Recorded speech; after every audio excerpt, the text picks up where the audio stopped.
Echo came to us from the Humane Society as a foster back at the end of June. She and her mama cat, Miss Dior, tested positive for FIV and were at risk for euthanasia at the city shelter. They instantly made friends with everyone here and integrated seamlessly.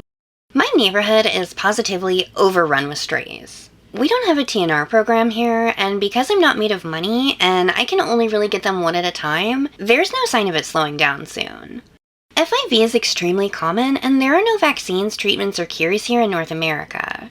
We test our TNRs, and it would be extremely unethical to release them back out after a positive result. However, they can often live totally normal lives indoors where they're safe from exposure to excessive pathogens.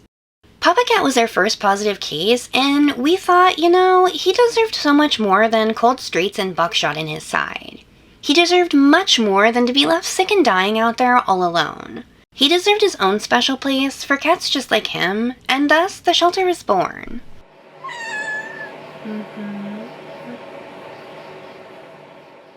Although we don't generally do public intakes, I make an exception for the Humane Society.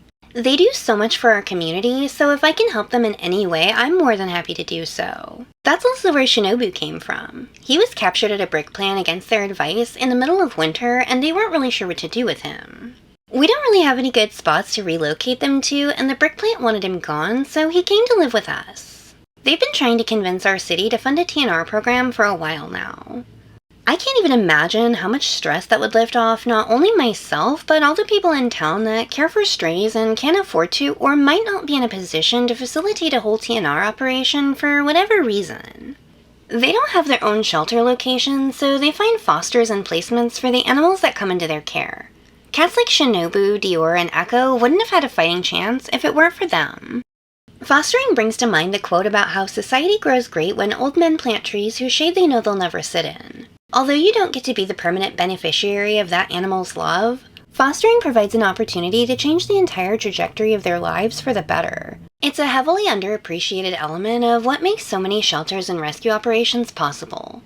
If you have the opportunity to provide a safe, loving, temporary home for an animal in need, please consider reaching out to your local organizations to apply. If you have a pet-free home, you can request an animal that has to be housed alone to make an even bigger impact. It can be really challenging to accommodate them due to behavioral issues with other pets or even transmissible diseases. Those are often the most at risk for euthanasia when space becomes limited. But after 4 wonderful kitten-filled months, our time together has come to a close. I hope her future is full of warm snuggles, fun toys, and bottomless snacks. I hope she knows just how much everyone here loves her and will miss her dearly, especially Mama Dior. I'm so glad they got to stay together as long as they did. I think it made it easier for them to acclimate to the new environment. Papa Cat was initially a bit freaked out by having such a spunky little kitten in his personal space, but he realized pretty quickly that she was all meow and no mite. Shinobu was a spectacular foster dad. He took to it like a duck to water. You would have thought Echo was his baby. I think having a kitten around really brought back the maternal instincts in Toofus. I swear I think she liked Echo more than any of her own kittens. I don't remember ever seeing her care for her own so attentively. She brightened up their lives so much while she was here. As long as we have an open spot, she's always got a space here at Papa's place. It's such a bittersweet feeling knowing that you're doing everything for one last time. One last bath, one more meal, one remaining form to file, and her new life awaits beyond this one final stop in our road together. Today, our daily routines came to a close, and we said our goodbyes.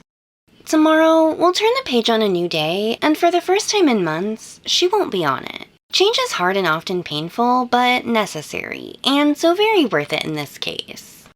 Mama Dior is, however, still available, and I'll leave a link to her adoption application in the comments below for anyone who's interested. Thank you to everyone who helped us make this a happy ending for baby Echo. We couldn't have done it without you.